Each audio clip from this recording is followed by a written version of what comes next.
Hey, it's Lawrence Sher, DP of The Joker, and you're listening to The Go Creative Show. Hey everyone, my name is Ben Consoli. I am a director and owner of BC Media Productions, and this is The Go Creative Show, the show dedicated to creative professionals in the video production and filmmaking industries. Today we invite Lawrence Sher, the cinematographer for Joker. Lawrence shares his lighting and camera secrets that give Joker its unique look, plus the controversies surrounding the film. The Go Creative Show is supported by Rule Boston Camera, Magnanimous Rentals, Hedge.video, Shutterstock, and PremiumBeat.com. Well, I am so excited to share this interview with you guys today. Lawrence Sher, director of photography for Joker, on the show. And I've got to say that I've been obsessed with this since the trailer came out. Absolutely obsessed. And I'm not really a comic book person, but I am captivated by this character. And the trailer I thought was a masterpiece. The film, I think, is a masterpiece. And now there's been so much controversy swirling around this movie since it's released. And we're going to talk all about that with Lawrence. But I want to get to the root of why are people so obsessed with this? Like, why are people so angry about it on one side and absolutely love it on the other side? Like, it's so polarizing. And I'm captivated by it. And I know you guys are too. And this is going to be a fantastic interview. So I can't wait for you guys to hear it. But before we get there, a couple of things. First, the best way to follow Go Creative Show is to subscribe to it. We found out that most of our listeners, I can't say most, but a good portion of our listeners are listening on the website. They go to the website, they click on the link, and they go, and that's fine, and that's great. But when you subscribe to the show, you are going to get every single episode downloaded automatically into your podcast app of choice, and that makes sure that you never miss an episode. And why would you want to? So go to your podcast app, search Go Creative Show, and subscribe. And while you're doing that, you should also follow us across all social media, because as you will hear in this episode, when we have guests coming up, we ask our audience to provide their own questions, and we ask them on the show. You're going to hear that today, and you've heard that for the past couple of months. So it's a great way to have your question heard on the show. So follow us on Instagram, Facebook, Twitter. We're all there, and we'll let you know when guests come up. But before we jump into our interview, I want to quickly talk about Magnanimous Rentals. Magnanimous Rentals is a rental house based in Chicago. They rent production equipment. They ship anywhere in the country. So all of you guys all across the country here in the United States will be able to take advantage of what I am about to say. First things first, they have a great inventory. So everything you really want is there over at Magnanimous Rentals. But what is that extra added bonus for them? Their prices.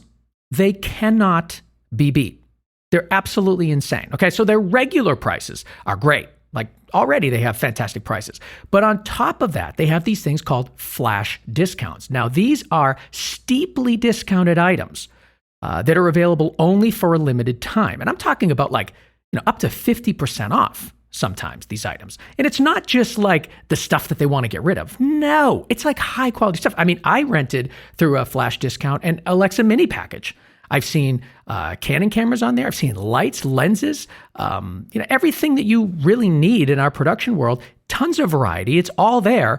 And a lot of it goes on flash discount, which is really exciting. Now, because it's a limited time and they change always, you need to make magrents.com, magrents.com, a place that you go to every single day and check it out and find out what do they have on flash discount, because you are going to want to take advantage of it when it happens. Now, this is what you do. You go to magrents.com, you check out their great inventory. If there's a flash discount going on, make sure you place your order while the flash discount's happening. But you can ship it whenever you want. It's just placing the order while it's happening. So it doesn't matter when your shoot is, it matters when you place the order. And orders over $500, ship free. It's all there at magrents.com, magrents.com. All right, let's jump into our interview. There is so much to cover, and I'm so excited to share this one with you guys. Lawrence Sher, the director of photography for Joker.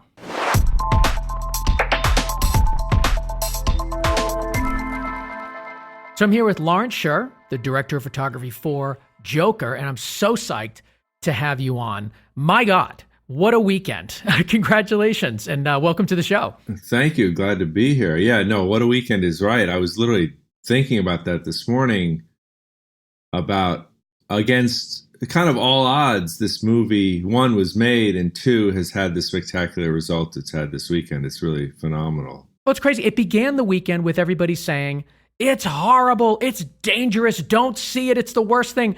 And it ended with being the number one movie. Everyone is saying it's brilliant. I think it's a masterpiece. Many do. Nearly 100 million in ticket sales. How does this feel? It feels great. It feels maybe vindicated. I don't know.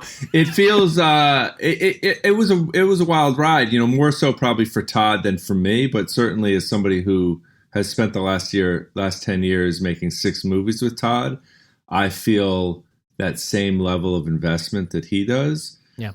But he had such a wild ride and such an amazing start to this experience with the Venice Film Festival that I think the next subsequent, let's say, 4 weeks until this weekend of its actual release was fraught with those kind of things, right? Like headlines and some reviewers and other people that were saying the movie was dangerous and was going to incite violence and all these things that we never believed would happen or believed was true, in spite of being obviously very sensitive to the reality of certainly gun violence in America and all the issues the movie provokes. But we also believed at our heart, and I believe this personally as somebody who was a big part of the movie, but also as an audience member, I believe that the audiences were going to respond the way they did, and that once they had a chance to see the movie, sort of the field would then be leveled and back to an even playing field again, and wouldn't be so heavily kind of weighted towards critics and other journalists that were, frankly, to some extent, sometimes prejudging a movie that some of them hadn't even seen.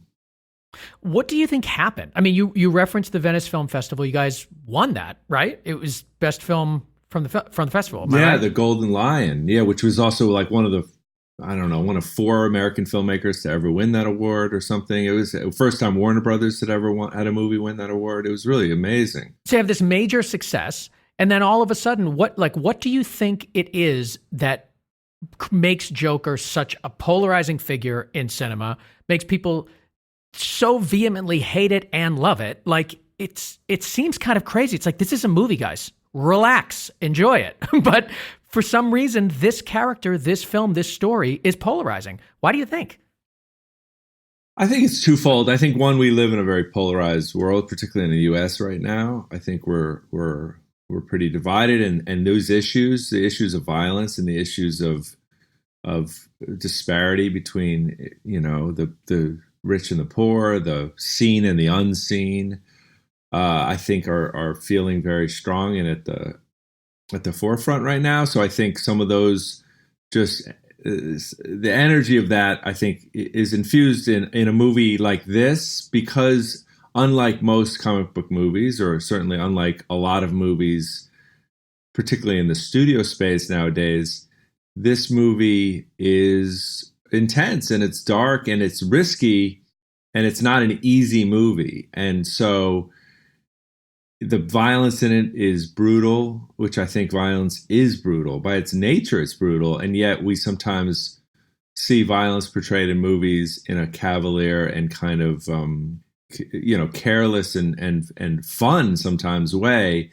Mm. And this movie we set out to make is something that we wanted to ground in a certain layer of reality. And we wanted intentionally the violence to be raw and real. And I think that brings out a lot of feelings in the audience. And also we're not excusing the behavior of the villain by any stretch. The path he takes is one of destruction and chaos. And yet he's a character, particularly is portrayed by Joaquin, that you empathize with. And I think when you have a movie that you spend time seeing a human being turn and become the worst part of himself and go down a path of violence and other things, and the end of the movie, I think, is almost operatic in its lifting him up. It's a conflicting feeling, because you've now aligned yourself with this person on screen, and he does some bad things, and that happens. And I think that makes for a conflicting movie. I think it also makes for a movie that's super interesting.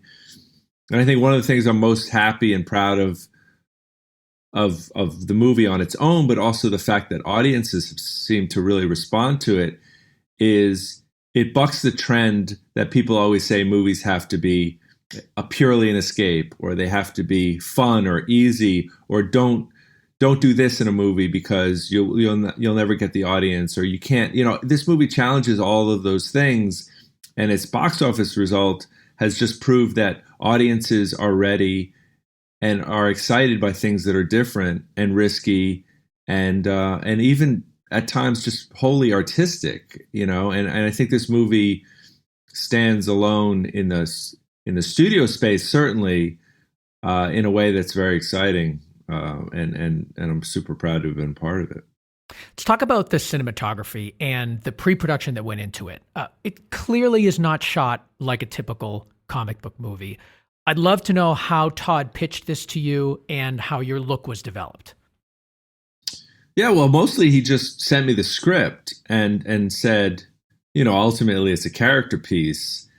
And so after reading the script and talking to him, it obviously, because it's such an intense singular character study of one person, those great movies of the 70s and the 80s that in the time in which studios and the great actors were making these character pieces, those came to the forefront as certainly templates that we could look at. So whether it's, Taxi Driver or Straight Time or King of Comedy, Dog Day Afternoon, Serpico, Network, these movies that were studies in human beings. And so mostly we had conversations in which this was going to be a movie about a character, and how do we find ways to make it very intimate and very personal and connected emotionally to the character at all times. That was certainly my number one thing, was how can we constantly find ways to put the camera in a position to connect the audience to him and to feel as if we are one with him and connected to his journey in as emotional a way as possible, and how does that manifest itself in the decisions with the camera and the lighting. So how did you answer those requests, I guess? Like, you're thinking to yourself, okay, we need to position the camera in a way that it takes us through this journey with him. It's personal. What is the approach to make that happen? It's so many layers of an approach. My methodology when I prep a movie is probably no different than when an actor preps a movie, which is I have a bunch of ideas that I'll sort of put in the margins of every scene. And those ideas come first and foremost from the script, right? So I'll read, this is all stuff I'll do without Todd. This I'll just do on my own during prep. And then I'll have a process at which Todd and I come together and we turn the page of of the script, and we then compare notes and then create a new Bible that is constantly evolving, that has these notes and ideas and shots and shot lists and all these things are constantly being added to this Bible, and that Bible continues even through the shoot. But my first pass on the Bible will be, I'll read the script and I'll just take notes on everything that comes out from the page that I'm reading at that time in the scene. So whether it feels like it should be handheld, it feels like it should be long lens and distant from the character, does it feel like we want to find him small in the frame? Do I want to be really close to him at this point? All those things. And I'll just constantly be taking notes and then putting it into this Bible of all those first instinct ideas that come to me when I read the script. And then I start thinking about just little ways. There are subtle ways compositionally in which trying to make Joaquin and Arthur's character early in the movie feel slightly insignificant, slightly surrounded by the sort of grime and the dirt of the city. Yeah. So that manifests itself in ways in which, like in the social workers scene in the beginning, there's a bunch of frames that are sort of super headroomy, and then he's kind of boxed in around a bunch of a typewriter and a bunch of papers and a lot of foreground elements, and he's kind of almost caught underneath all that stuff, and he's sort of small by adding that extra headroom. So subtle little things that hopefully the audience isn't noticing, because we don't want to be self-conscious. The movie, by its nature, we always try to do things in as realistic way as possible, but we're intentionally trying to make something that could feel artful and had a very specific point of view at the same time. So I would take and some stuff shows up in the movie, and some stuff we shot but doesn't end up making the final edit. But for me, there was an idea of this juxtaposition of him as a very small figure in a very big world, in that kind of invisible way he feels, and the way he talks about I'm not being seen, mixed with very intense close-ups to connect with him. So those kind of juxtapositions I tried to do in a bunch of scenes, and whether that big wide shot where he's insignificant is used or not in the final cut, that obviously is just comes out in the wash as the movie gets edited. And then there's a bunch of just lighting ideas that I came up with, and I build an arc just like an actor would build an arc, and then try to lay that out across the whole script, so that I at least am trying with intent to see that arc play through from beginning to end, and through the transformation of Arthur to Joker. We are going to talk about lighting, but before we get into the way that you lit the film, I just want to narrow in a little bit more on the cinematography, because I did notice the large headroom. I did notice the fact that you were minimizing him in the frame, but something that I thought was unique about it, because you've seen this before, but something I thought was unique about the way you did it is he was always surrounded with clutter. Like there was always stuff everywhere. So it was weird, because you were minimizing him as far as the frame being bigger than him, and he was small in the frame, but he was completely surrounded by stuff at all times. It was very claustrophobic feeling at points. And I thought that was a really cool approach. Was there something different from your point of view, where the art direction is filling the space so much with props, but you're still trying to create this empty space? Yeah, I mean, I think that idea of surrounding him, and it's like Gotham is such a big part of the city. I mean, it's such a big part of the movie, and it's a character in the movie. So, and in every frame, right? It's like filmmaking is a wonderful sort of collaboration of art forms, and because you're telling a story, but you're controlling every frame you have. Every frame has an opportunity to help tell that story in a subtle way, right? So in like The Social Worker, obviously there's just the story point of setting up that she has a workload that's far exceeds her time, right? It's like we live in a world in which she's trying to help people out, people with mental illness, people that need help, government. She's a government worker. And yet that entire office is filled with files that it's like a doctor who only has 8 minutes to see a patient, right?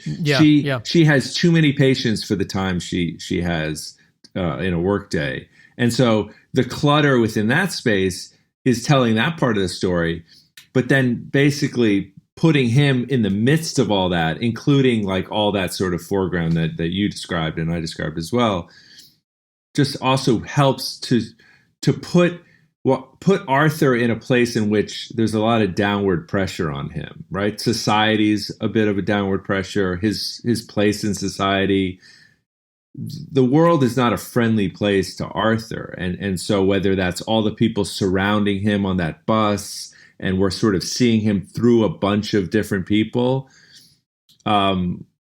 even the way we pick him up and when he's doing the sign in sort of Gotham Square, which is our version of Times Square, and he gets the sign stolen, we're trying to be distant to him, a little bit longer lens in the beginning of the movie, a little bit further away. So we're witnessing him as other people see him.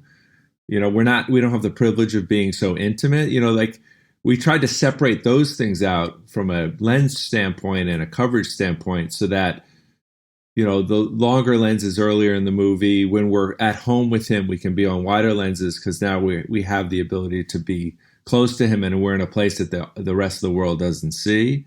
But when he's out in the world on that bus trying to shoot through people, see him on a longer lens. So it's that person that we see all the time in our world, but we ignore or we look another way or it's just another person who seems, crazy or seems lonely or all these things that we so how do you portray that photographically? And then you come up with a little bit of just rationale for the psychology of lenses and the psychology of the proximity of the lens to the actor and how that affects the audience subconsciously. So all those things are part of that Bible page turn that I talked about.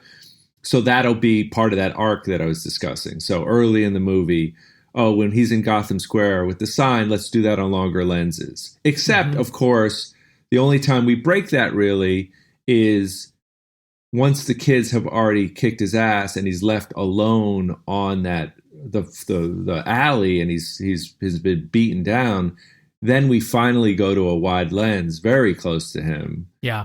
And we pull away. And that's like the first time we break that there, right? And then cuts to him on the bus. And that's longer lens because, again, he's in the world at large. And he's surrounded by all these people, this like very crowded bus, because these are not people. His world is not a world of taxis and car services. He has to travel this long distance to and from work. And then he has to travel up this 180 staircase. And it's just everything he does just to make it through his day is filled with pain, And so it's like that early section of the movie is how can we show this? And frankly, the respite of that pain is his relationship with his mom. And so the first scene with his mom when they're watching TV together is actually comforting. So it's warmer light, it's softer light. It's not meant to be have all those same elements we talked about. The frames are a bit more open, those kind of decisions. And so I just keep attacking every scene along the script in that same way until by the end of the movie, I've sort of aligned myself with a bunch of rules that I will set. So when we come to shoot the scene, I've already sort of made those decisions in advance. And that goes, obviously, we'll talk about lighting as well, but all of those things also come with, the lighting and the composition are tied together.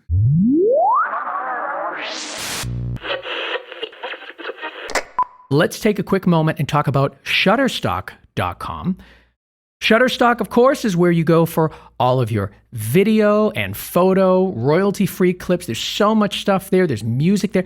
Over 15 million now, royalty-free video clips, and many of them are in 4K. They add over 100,000 clips each week, so you can imagine how quickly that adds up. And even with all of that footage and photos and media up there, it's super easy to find what you're looking for. In the search box, you type anything you want, and you are faced with the best of the best stuff. Now, they go a lot deeper than that as well. In their footage, they have Shutterstock Select, which is just the highest quality, best, most cinematic footage that Shutterstock has to offer.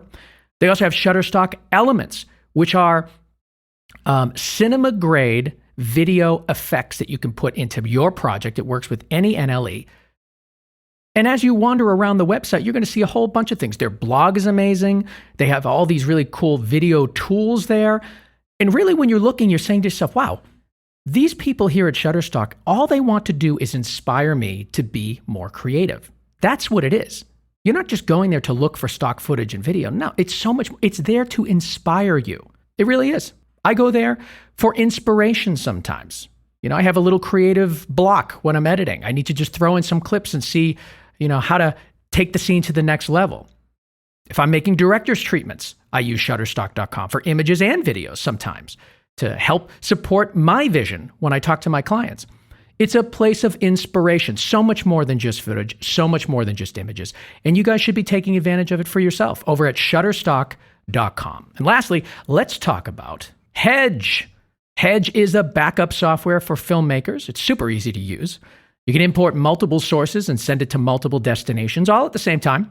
And it all happens right there in their super convenient app, which you can download right in your desktop. And there's a companion app for your phone so that when the transfer is done, you get an alert on your phone. It's all there.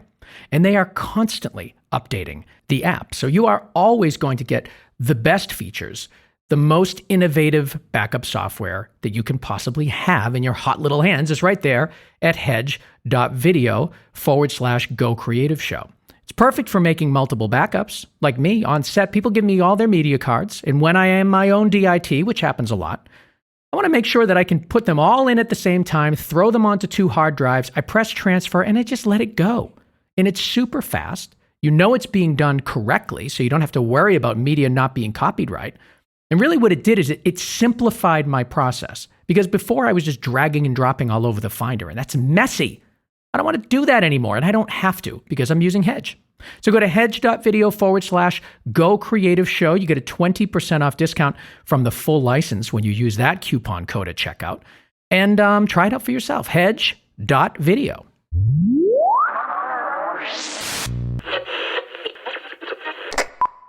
I want to talk about the way that you approach the camera movement in the film. Talk to me about your strategy there. It's funny. I was trying to think about the ultimate, camera movement strategy at large, and the truth of the matter is we really attack it scene by scene. It wasn't like a writ large thing where we're like, okay, here we're gonna move the camera, and here we're going to be handheld. It really was about the emotion of the scene itself or the intimacy of the scene, right? So, obviously early in the movie, there's very little camera movement. And there was a lot of it where we're like, let's do some very static frames that allow him to exist within a static frame. And that, and that doesn't mean that we're not covering the action of like when the kids are chasing him. But basically, we'll set a frame and let him exist within it, right? And that exists on the bus, and that exists in the Times Square thing, and the camera movement when it is moving is very deliberate, very slow. Just never hopefully too self-conscious, but finding little subtle ways to move the camera in a very slow and methodical way. And then obviously there's a lot more handheld as the movie progresses, particularly in his apartment and places in which he's alone. Why did you decide that? Like what does the handheld give you that the static shots don't? It takes, the static shots were more of a sort of an objective. It's allowing the audience to just see him in a way that the camera's obviously not having any real sense of place within the scene, right? It's observing him more objectively, right? In his world, in his space, all that, and allowing us to just be very much a fly on the wall, witnessing something that's happening. The handheld stuff, like whether it's when he's studying the gun, he's looking at it at night when he can't sleep, and he ends up firing it accidentally and shooting a hole in the wall.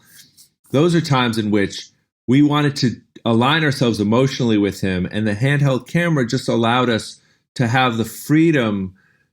First of all, when he moved, we could move with him, and it just felt like a more connective, emotionally connected time that we could be with him. So when we were handheld with him there, we're allowing ourselves to step back from like that purely subjective, purely objective, witnessing observational thing, and now we could be like almost connected to him in a more like when he moved, we moved, that kind of thing. And I mean that obviously manifests itself like in the bathroom during his metamorphosis. After he kills the guys in the subway. That would be an example of like continuing to take it to the next level, which is is basically we're one with him as the camera, and so and we're really connected to him. So that idea that we're just much more so it felt like to us it was when we wanted to be really emotionally connected to him. We would go to those handheld things, and that was often when he was alone, frankly. Well, something that I was picking up on, and maybe I'm thinking too deeply about it, but it seemed like every time he has this very odd kind of weird dance that he does, and the dancing to me is almost, that is like when he's transitioning into Joker to me. That's right. And when you go handheld on that dancing, it seems to be almost like his internal thoughts in a weird way. There are moments in the film where he's projecting things that don't happen. There are moments in the film where looking back, you don't even know if they actually happened or not. And there's a lot of debate online about that. The handheld to me feels like when we are really inside of his head. That's right. That's right. That's where that much more emotional connection to him, in a way that also is when he's not around other people, is usually when we're handheld, which is exactly that. Then it is more of his internal emotional state. Absolutely. So yes, that's correct. And that ultimately is that thing where when you sort of isolate and you go, in a weird way, even if we didn't set out to have it that designated, because sort of each thing you're going, this is an emotional thing with him, let's be handheld here and intimate. And then you realize, oh, those moments line up also with him being alone and not with other people. So even like we're handheld with him as he's taking notes and we're sort of very close to him. But that shot when he is like the first time he sees Sophie at the door of his apartment and she's like, were you at the bank? Were you following me today? All that stuff. It's that's Steadicam. So that's not handheld because he's with her, but those times he's like, when he's putting on makeup and he's turning into Joker, even at the end, it's handheld. When he's just free to be him, maybe, is a good way to sort of describe when it goes into handheld. Yeah, it has a looseness to it. It isn't rigid. I don't know. I thought it seemed to me, and I've only seen it once, but it seems to me that you're pairing it with his dancing and his internal thoughts. I just loved it. I thought it was really cool. Yeah, and I think that is that in large part is the way it lines up for sure.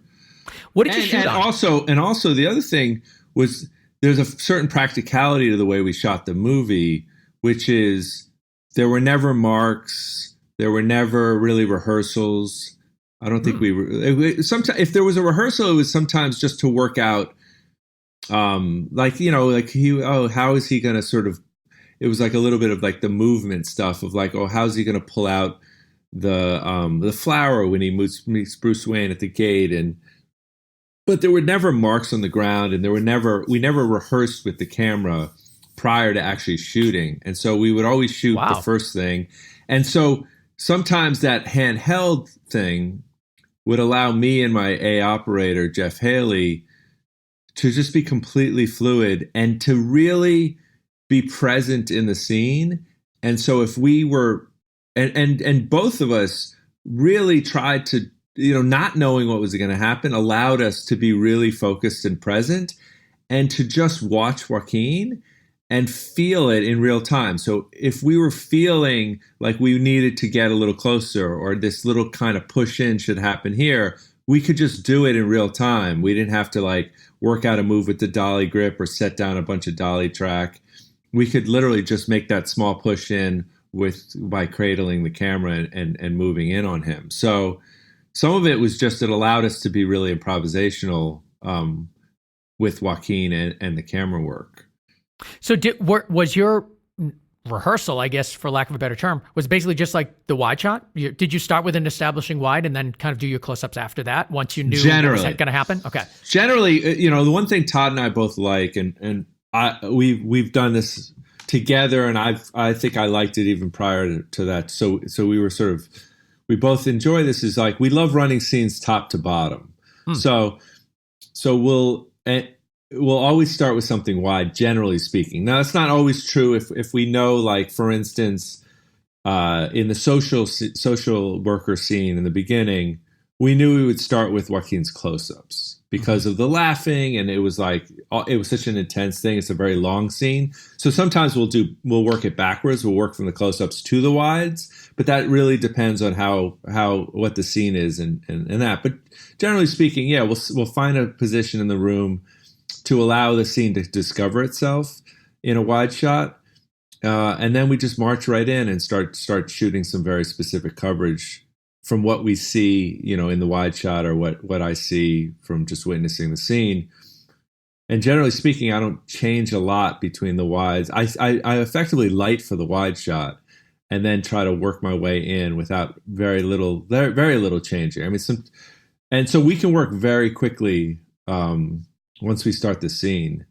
But because we run every single piece of coverage from the top of the scene to the bottom of the scene, it allows us to discover like little moments that you wouldn't think would be good on, let's say, the ECU, but it will manifest itself in some weird close up, or him picking up an object, or some little tick he's doing that, so we always run the scene from top to bottom in every piece of coverage. Do you think that comes from your work in comedy? Just trying to keep things fresh, not trying to have the actors go over it a million times?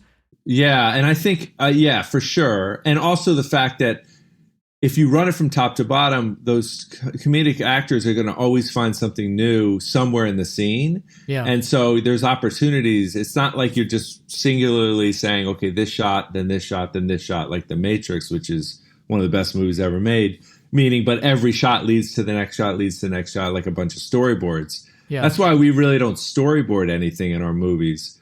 We do make shot lists. I make shot lists and I refine them throughout the day, but that's more because I try to look around and say, like, okay, these 4 or 5 shots will tell the scene, and this angle is really interesting. So I'll make a shot list of ideas for specific shots or angles or compositional ideas, but then I'll refine it once we start shooting by just witnessing the scene and looking for opportunities. So I'll say, okay, we'll do the master, then we'll march in, and A camera will go here, B camera will go here, then we'll do another angle here, and with each one of those, I'm trying to discover what those angles and opportunities are once I'm in the space and once we start making the scene happen. But yeah, I think the speed of working is something I probably worked more from comedies than anything else, because there was nothing worse than spending 45 minutes to turn a set around, or 30 minutes to change an angle, to the energy of the day and the energy of a bunch of comedic actors trying to stay in a rhythm of a scene and staying funny. So for me, the paramount thing was how fast could we work? And so that's where a little bit of the methodology of, since there's a lot of setup anyway, there's a lot of setup just to get the master worked out. That's really where the scene finds itself, from the page and from like whatever you thought the scene was going to be prior to making it. So if you spend a little time on the master and light a space that the actors can move freely within, and then if you could do that successfully, then all the coverage, if it happens so fast, the actors never have a chance to go back to their trailer. It just allows for, I think, the day to really move successfully, and the actors seem to love it because there's just not a lot of downtime. And then so progressing that, even though Todd and I literally said coming into Joker, because each movie we try to just continue to raise the craft, and Todd's like, listen, man, we'll take whatever time we need. This movie has to be uncompromised. Like, we have the time. I'm going to get us more days than we've ever had before. All these things. And I'm like, that's awesome. Let's never have a thing where if it's going to take another 20 minutes, we don't do it. Let's just take the 20 minutes.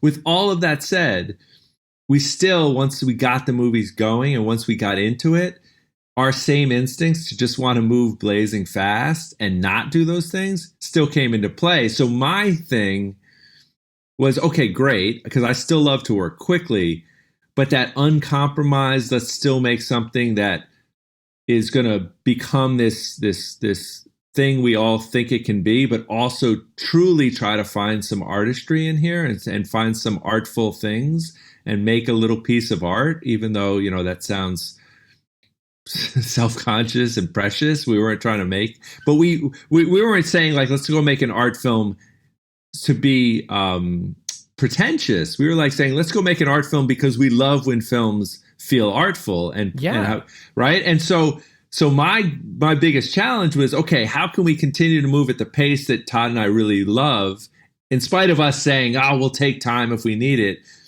Because in the truth was, we didn't want to take the time, right? You don't want to break the momentum. Yeah. And so for me, it was like, okay, it just even more made me go, okay, how can I still find all these artful frames? How can I still be artful with the lighting, but at the exact same pace that we are always used to? And I think, there are days like that where I'll give you an example, right? Which is Joaquin on like day 3. Joaquin is the greatest I've ever seen, bar none. Literally, I remember going home every night and saying, it's as if I've never actually seen somebody act before. Wow. Like, this is actually what acting is. Like, where it's not acting at all. It's he's so unbelievably present, and he's so dangerous that you can't look away. Every take, you're witnessing something you don't actually know where it's going to go, even if it's just a guy sitting in a chair, meaning you're just enthralled by somebody who feels... You can't stop watching him. You can't stop watching him. Yeah, exactly. And that happened all the time. So it was thrilling. But he also never goes half speed. So there's a shot in the movie where he's met with like Hoyt, the office guy at the Ha-Ha's, and he's yelling at him for not giving back the sign, and that weird push in we do when he just starts trying to smile. Yeah. And then it cuts to him in the alley, and he's kicking something behind a dumpster. Yes. Well, we put some sandbags there because he's supposed to be kicking something. You're not really sure what he's kicking. It could be a dog. It could be a human being. It could be just a bag of garbage, whatever. It literally says, like, we don't know what it is. But he's supposed to kick the shit out of it. And he kicked it so hard that he dislocated his knee. And in the scene, you see it. If you watch the shot, he sits down and he grabs his knee. Well, that was it, man. He couldn't even walk after that. So we did that one take, and that was it, right? And this is day 3. He has to dance. He has to run. He has to do like all these things in the movie. And he never complains. He never does this. But that scene, and this is way later in the schedule, he's killed the Wall Street 3, and he is running from the scene of the crime up those stairs, and then he goes down that underpass under the Williamsburg Bridge. Yeah. And then he runs into the bathroom, and he has that transformation and a little dance thing that he does in the bathroom. Well, that little shot, it's like 3 or 4 shots. It's 4 shots, actually. 5 shots with a piece of coverage. The sequence of the running. Yeah, he runs. He's running down the thing. He's running towards camera in 2 sizes. And then he turns and he runs into the bathroom, right? Well, that's like a night exterior out in this thing.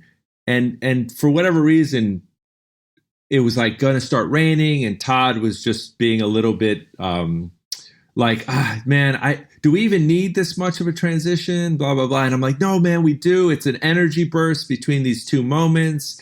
It's like we've just witnessed him. Like we need to see this. Like, running is such an important element here. And I remember we were like talking about it during pre-production about just the sense of just what running is like, even like, I remember us even talking about that great Childish Gambino, This Is America music video. Yes. Oh my God. That is so crazy that you mentioned that, because watching the film, his running is so weird. Like when you watch a Joker, the running is not just arbitrary. That's right. His running is, it's every ounce of his body is in this running. He's fleeing. It's fearful. Right. It's a fearful run.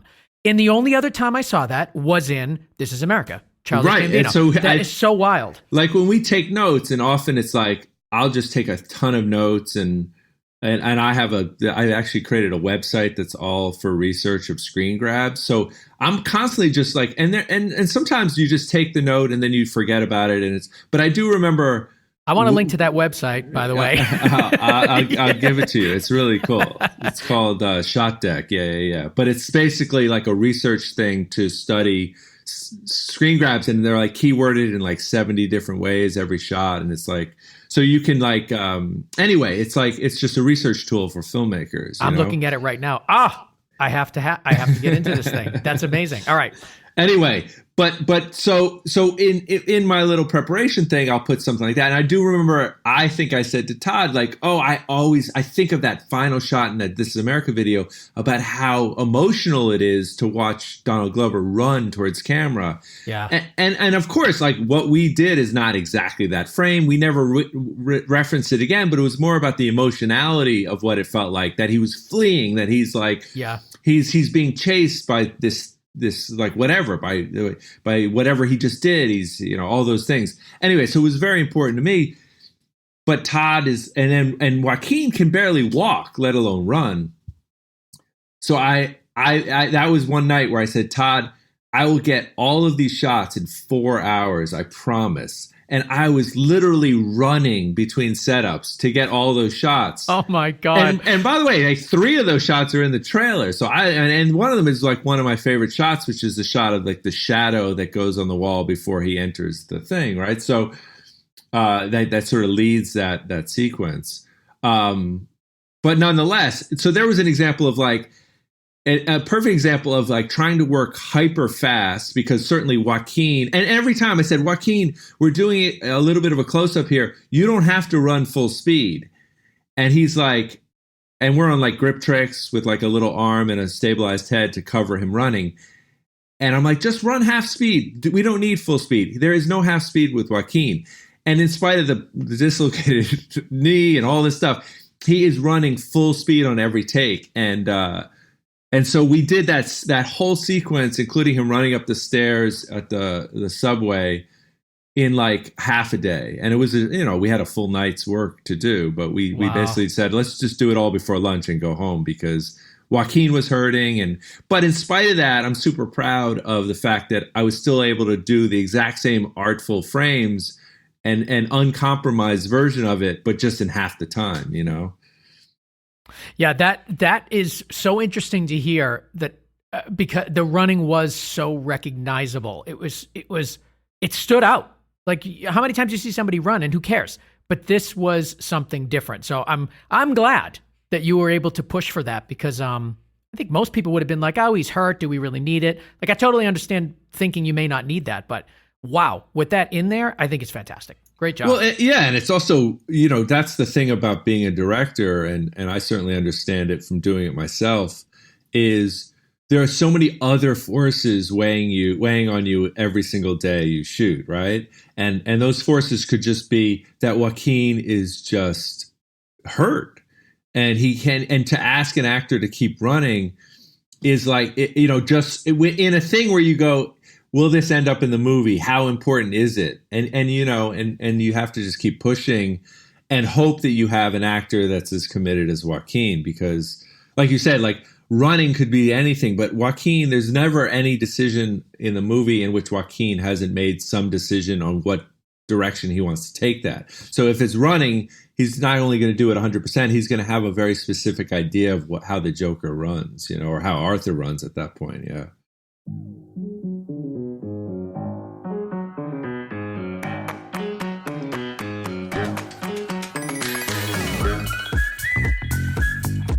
You are listening to the Premium Beat Song of the Week. It's called Roll Up Your Sleeves by Delicate Beats. Premium Beat is where to go for all of your royalty-free music and sound effects. They have a collection of thousands of royalty-free tracks for as low as $49 each. You don't just get the single track. No, you get cut downs, you get loop sets, you get stems. So really what you have are all the tools you need to customize the track to fit your project perfectly. But it's all about quality, and that's what you're going to find at premiumbeat.com. So please head over there right now and find your next favorite track that fits your project flawlessly. Premiumbeat.com. And lastly, let's talk about Rule Boston Camera. Rule is the place to go to purchase and rent all of your production equipment. All of it. because they have an amazing inventory. It's out of control what these people have. You know, when the Hollywood films come through Boston, they use Rule. Of course they do. And if it's good enough for them, then you know it's good enough for all of us. Some of you probably have even been using Rule when you come into town here in Boston. You may not even know it because the local crews are getting all their equipment from here. And they bring it on set and you guys are using it. The thing that's great about working with Rule is they give you amazing service. So you get expert advice and counsel in pre-production. You get technical guidance when you take the equipment out for your shoot, and they're committed to you throughout the entire project while you're on location. So this is really peace of mind. So you take the world-class inventory, you take the technical guidance and support, and you have a partnership that really makes your project shine. So it's all there at rule.com, RULE.com. Take a look for yourself. Get your head around their huge, gigantic inventory. And I know you're going to have a fantastic experience with Rule, no matter what type of project you're working on, big or small. It's all there at rule.com, RULE.com. All right, let's get to the conclusion of our interview with Lawrence, the director of photography for Joker, right now.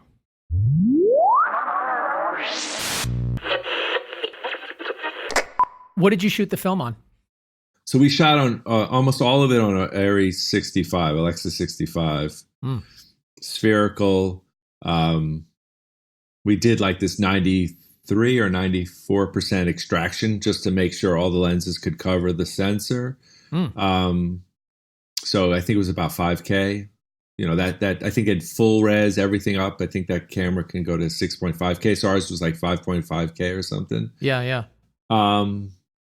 Yeah, the camera's spectacular. I loved it. And, you know, we started with the intent of shooting. Well, at first we wanted to shoot 65 millimeter film. And frankly, the studio, like, kiboshed that. I remember they took me into a room with the producer and basically slapped my hand and my wrist and told me to shut up and stop telling Todd we should shoot this on 65 millimeter film. They didn't want the expense? Yeah, they said we couldn't afford it, and then how can a Joker movie not afford it? My God! It was one of those things that like it was a bit of a head scratcher, but I could tell that you know this movie was not an easy movie to get greenlit. It really wasn't. There were not everybody wanted to make this movie. Todd really had to fight to get, you know, with all of his goodwill at Warner's and all these things to really get this movie made. So, and the truth of the matter is even at like 55 or 60 million or whatever it ended up being, although it's a really good price for a you know, an DC or a comic book movie IP, sure. Yeah. Because it's probably a third of the price of most of those movies. So in that regard, it's great. It's good value for what they're getting.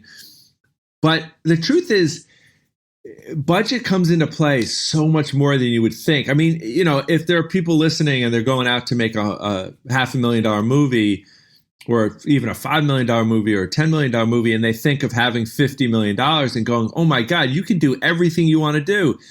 You know what? Truthfully, there are so many fights throughout the process just to pay for basic things that you think we have to do it this way. You know, I'll give you an example. Like, we were going to shoot the movie in 60 days, which was for us like so many days. I think Todd and I on our 6 movies together, I don't think we'd ever even hit 50 days, you know, 42, 40, Hangover was 42 days, maybe War Dogs was 50, 55 maybe, but that's because we traveled a lot to other countries and things. But 60 days for us was like, this is a fantastic. We're going to have all the time we need. We ended up cutting 2 days out of the schedule and did it in 58 days just to pay for some of these things we needed to do. Wow. Like the subway where they kill the Wall Street guys. That we did all on stage with this like LED panels of lights to create all that camera, all the sort of moving outside the subway. Yeah. And when we set out to do that scene, we were thinking about doing it practically on the subways, but we knew, one, that creatively, I wanted to do a bunch of things with the lights flickering off and the bright lights outside the thing lighting up the interior and all these things I wanted to do creatively. But also we were like, you know, had a violent scene on there in which we needed to do it over and over again. And we did shoot some of the movie on a practical subway, but that would have just buried us in time, and it would have fucked up the rhythm of the scene and blah, blah, blah. And so we looked at, well, could we do a blue screen? Could we just do it against black with, outside the windows? Because, you go through a subway and a lot of the time you're in a tunnel, it's just black out there. And none of that felt good to me. Yeah. For various reasons. And so we did a bunch of research, and I found a bunch of places and to do it as the LED panel thing, and we couldn't afford it. So we literally cut a day of shooting to afford that scene. So you basically wrapped the subway left and right in LED panels, and then what were you projecting, like real images of what would be outside subway windows on it? Yeah, interestingly enough, it was actually a pretty creative solution that me and the VFX supervisor came up with, which was and this LED technology is fantastic, which are these like very small millimeter LEDs that you can photograph. And so you basically, outside of the set, about 12 feet away, I guess they were about 15 feet high, and the subway car is, let's say, 50 feet long. Mm-hmm. So you have on both sides of the train with a kind of a little bit of a curve. So imagine on both sides of the train, there's like 15-foot high LED panels that go from the floor to up, and they're curved almost in like a very, almost like a very like small U. Okay. So that as you shoot obliquely, you're getting coverage of those LED screens all the way around. So it's as if it's covering it 360, but obviously you don't have to cover it on the ends. Sure. And then you have to find media to put into them. So one way would be, well, we could shoot plates. Like we could go on the subway and just shoot the actual like things we pass by and all those things.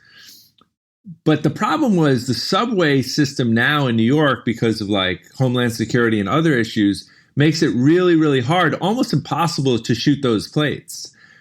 So then it was like, okay, we can't even get plates to put in here. And we looked at like plates from Taking Pelham 1, 2, 3. We looked at plates from like The Girl on the Train, because like that was before the rules changed.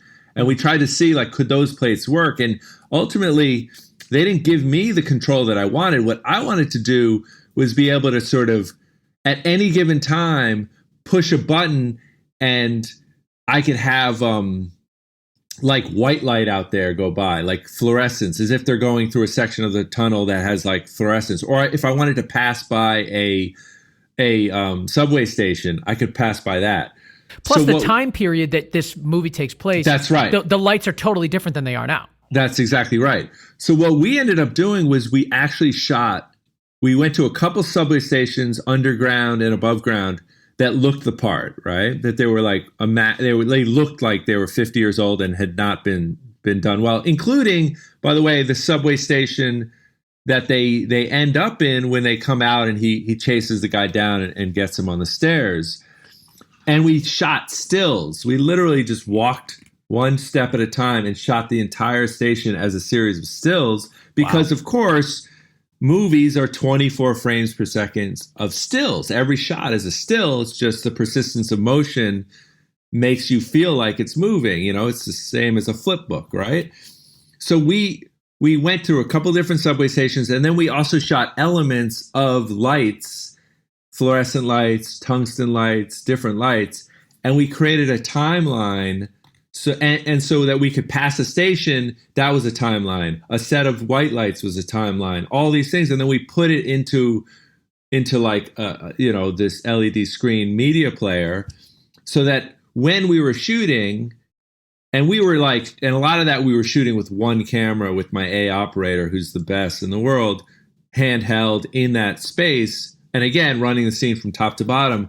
And I would just sit at the control, and I would just hit when I wanted to pass a station, or I'd turn off all the lights inside and flash through a bunch of white lights. So it was like real time, just watching the scene and then just hitting buttons to like, in the moment of like, if there was a great moment, when to like basically go to black or when to like have the lights outside the station and all that. And in retrospect, there was no way to do that any other way except the way we did it, which was on stage with this whole thing. And yet literally up until like, the last day of pre-production, we couldn't afford it. Yeah.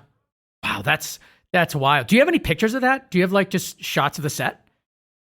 I think so. Yeah, I'm sure somebody does. If you do and you can share them, I would love to see that and share it with our audience because that sounds really cool.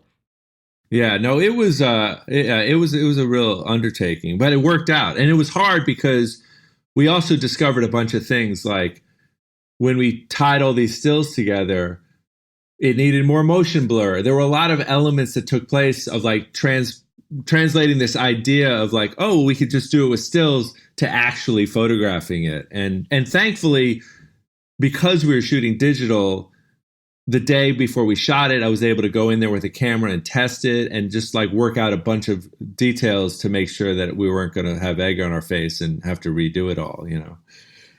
Wow. We only have a few minutes left, but I want to talk about color and post-production. One of our listeners, Mark Weilage, has asked us on social media. He wants to know how much of the look comes from your lighting and how much of it comes from the colorist. And, you know, how did you work with your colorist? What was the relationship like? Well, I've worked with my colorist on a bunch of movies. She's been with me for a long time. Her name's Jill Bogdanovich at Company 3. I would say the short answer is most of it comes from the lighting. On this movie more particularly, the main thing in terms of like the colorist aspect of it, and this is where Jill and our dailies colorist was a big part of it, was we worked really hard because we were going to shoot film all the way up until like the 11th and a half hour. And we really wanted it to have as organic a film look as possible. The place where Jill was the most, and where the colorist had the biggest impact on the movie, was in pre-production. We created a very specific LUT that was replicating 5293, which was a stock that's, 25, 30 years old. Yeah. And that stock, built into that was a certain level of contrast, a certain level of color saturation, and a certain level of just the curve of it. And that was the only LUT we used on the whole movie. And so once that LUT was created and really replicated the look we were looking for, then I could light to that LUT, and all the things that we wanted, that level of color, that level of saturation was all built in. And so, although we did obviously we worked really hard on the final color, a lot of the final color was just finessing out everything we did on set and in the first pass of dailies. So my process is I don't do a lot of coloring during the day of shooting. We have that LUT. I light to that LUT. It gets pretty darn close. Let's say it's 75, 80% there. Then I go in at night or very early in the morning to the colorist, the dailies colorist in New York, this guy Dustin Wadsworth, who's awesome. And I'll finesse then what that color is to my liking of what like translating whatever we did on set, just finessing it to, let's say, 95%. And then because Todd really gets used to the color that we have already done through all of editing, I know we're not going to change it much once we're done with editing. So I get as close as I possibly can through the dailies, so that by the time we get to the final color, we're really just finessing things out and we're just cleaning it up and, maybe isolating a couple things and doing some windows and making sure everything blends to itself as seamlessly as possible. But we're not really reinventing anything at that point. Everything has kind of already been built in by that stage. Well, the film is absolutely beautiful. I am obsessed with it. I mean, I saw it on Wednesday night. I was blown away by any criticism at all because I thought it was an absolute masterpiece. And now I feel vindicated because as the weekend went and leading into, this morning, a lot more people are on my side than they were on Friday. So I feel a lot better about it. But honestly, the film is absolutely fantastic. You guys did an amazing job. What a great one. I could talk to you for another hour, but we just don't have the time. And that just means you have to come back. Yeah, I'll do it for sure. I could talk about it too. There's a lot of fun stories about the movie for sure. Oh, man. Well, that's a tease. Sounds like we need a part 2. You got it. Where can people find you online? I'm really I don't have a huge social media thing. I'm on Instagram at Lawrence Sher DP. I have a Twitter account only because I'm obsessed with Twitter, but I never post. I never tweet. I just use it as a way to like look at other people's stuff. Stalk on people. Yeah, Twitter exactly. stalker. And eventually, listen, this shot deck thing, right now it's beta. and it's only for like industry and filmmakers and things like that, because it's really well. That sounds like the Go Creative Show audience, doesn't it? Exactly. It's sort of in its nascent stage, but very soon I think I'm going to try to get it out to the general public and keep it beta, but allow more people to sort of see it, because I just need investment to get it to, like, I want it to become the most ubiquitous encyclopedia of film imagery that has ever been created. Like right now it has 150,000 images on it. I want it to have 2 billion images and 1 million movies. Like I want it to be the most comprehensive database of film imagery that exists for that this sounds purpose. So cool. Yeah, it's a really fun site. And love it. All right. Yeah, and I use it to this day. I use it on every project that I've ever done. I literally created it because it was something I needed for my research, and so it's like I just want to share with the world, you know. Lawrence Sher at lawrencesher.com, and on Instagram, Lawrence Sher DP. It's SHER. Lawrence, thank you so much for being on. We loved hearing the stories about the film, and you have to come back for your next film. You got to. You got it. I will. Glad to. Thanks. It was a good conversation. Thanks for that. There he goes, Lawrence Sher, the director of photography for Joker. What a great film and a fantastic interview. So revealing. We got right into the nitty-gritty of all the controversy, and I absolutely loved it. So if you guys haven't seen the film, get out there and see it. Of course, also follow the rest of his fantastic work, and you can follow him, of course, on Instagram and social media as well. We'll put all the links to it in the show notes. I also want to thank two people that make this show happen week after week. We've got Matt Russell, who mixes and masters and makes this show sound so good. You can find him at gainstructure.com and on Twitter at gainstructure. And Connor Crosby, who produces the show, and you can find him at ignitionvisuals.com. Of course, you can find us all over social media, Instagram, Facebook, and Twitter at Go Creative Show. Follow us there and subscribe to the podcast, and you will never miss an episode. Of course, I want to thank our sponsors, Rule Boston Camera, Hedge.video, Magnanimous Rentals, Shutterstock, and PremiumBeat.com. Without these people, the show wouldn't exist. So please support those that support us, and we'll see you next week. Bye-bye.